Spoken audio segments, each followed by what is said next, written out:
Olusegun Physics Mathematics Fundamental on YouTube. Today, we want to do the derivation of velocity and acceleration of a simple harmonic motion. Now, first and foremost, there are situations of simple harmonic motion in nature. Examples of bodies undergoing simple harmonic motion include the heartbeat, motion of loaded test tube, oscillating vertically in a liquid, motion of piston in a gasoline engine, motion of the strings in a musical instrument, e.g. guitar, motion of pendulum of a clock, motion of child swinging, diving board motion in a swimming pool, motion of a body suspended from a spiral spring, motion of the prongs of sounding tuning fork, motion of the balance wheel of a watch. Now, these are the diagram of bodies undergoing simple harmonic motion in nature. One of them is the motion of the heartbeat. Then the motion of a glass test tube that has been loaded and immersed in a liquid. This motion is vertical. Then we also have the motion of piston in a gasoline engine. The piston is moving up and down. That's an example of simple harmonic motion. Then when you strike the string of your guitar, the up and down movement of the strings is a form of simple harmonic motion. We also have simple harmonic motion when the bulb of a simple pendulum bulb is swinging right to the left. Now, it's an example of simple harmonic motion. We also have the swing of a child in a playing branch. The right and left swinging is also an example of simple harmonic motion. Then the diving board in a swimming pool. When the diver jump on the diving board, the movement of the board is an example of simple harmonic motion. We also have the simple harmonic motion of a loaded spiral spring. When the load is pushed downward and released, the spring will be moving up and down. It's an example of simple harmonic motion. Then we have the motion of the plug tuning fork. The tuning fork will be vibrating up and down. It's an example of simple harmonic motion. We also have an example of simple harmonic motion in the balance wheel of our wristwatch. Now, by definition, what is simple harmonic motion? Look at this diagram. Let this particular point E be called equilibrium point. It's a fixed point of reference. Consider a particle that has been displaced with a displacement x. The maximum displacement possible for this particle, that is x maximum, is known as the amplitude. Now the particle can move to the right, back to the equilibrium point, then to the left. The rightward movement of the particle is positive displacement, then the leftward movement of the particle is negative, that's negative displacement. So the positive displacement will have a maximum value, which is positive amplitude, and the leftward displacement, the maximum leftward displacement, we have a negative value of the amplitude. Now, what is simple harmonic motion?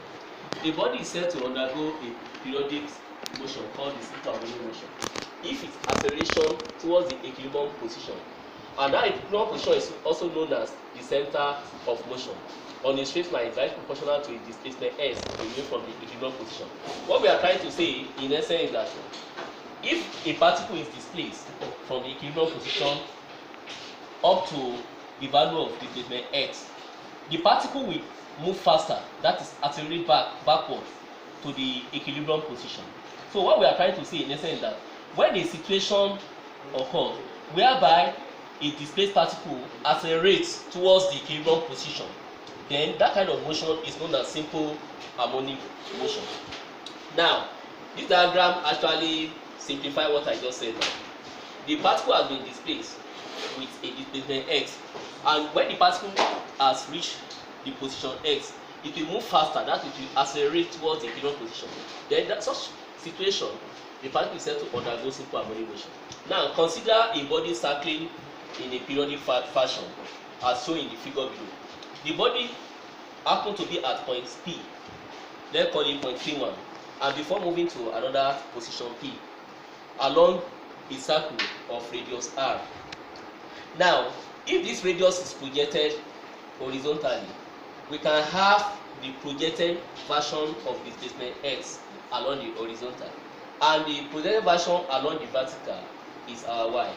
using our idea of SOHCAHTOA, we know from SOHCAHTOA that sine theta is opposite over hypotenuse, and the opposite of this angle is y, and the hypotenuse is the side facing angle 90 degree, which is r. So by cross multiplying, our vertical displacement of this part, which is y, is written as r sine theta. Now, if you want to get displacement on the horizontal part of the circle, we know that cos theta from SOHCAHTOA is adjacent over hypotenuse. Our adjacent is x and the hypotenuse is r. Like I have already said, the maximum displacement on this horizontal part is called amplitude.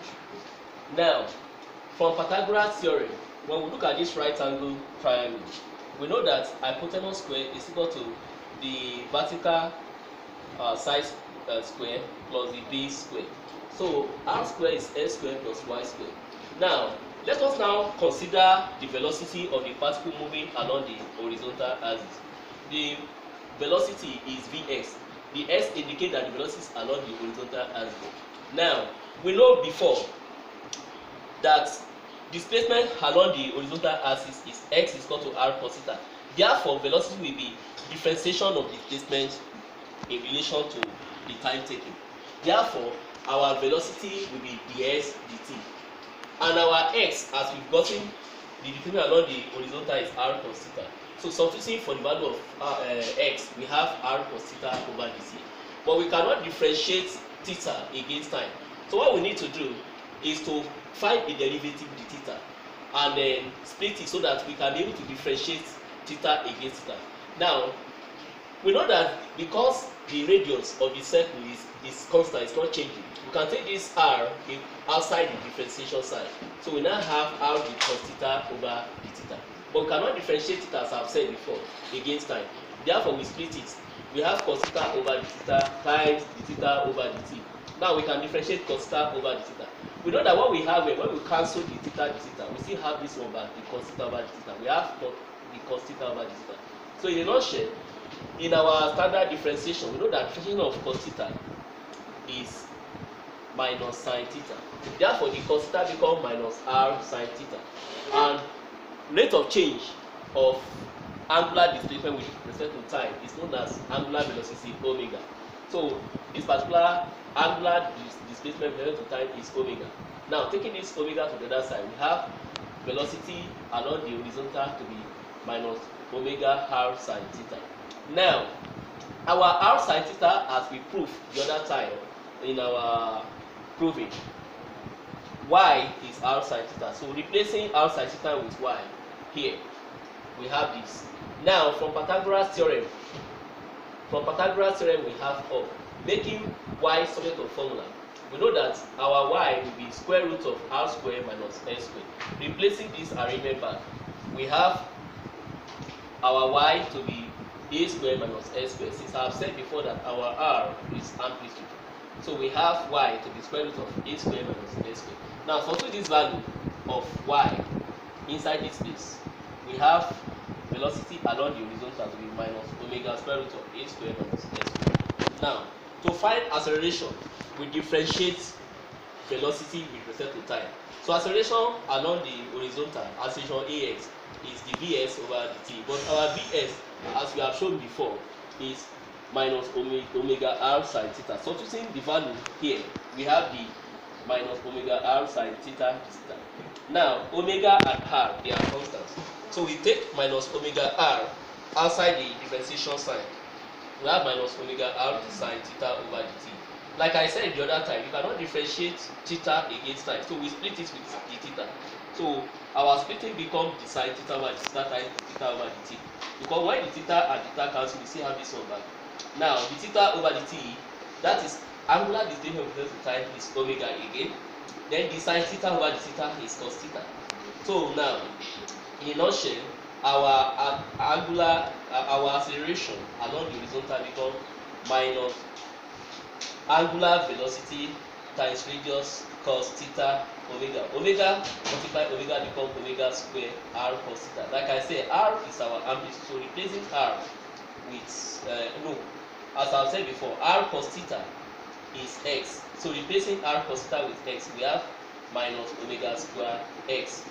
Now, at maximum value of displacement, acceleration along the horizontal AX is given as minus omega square A.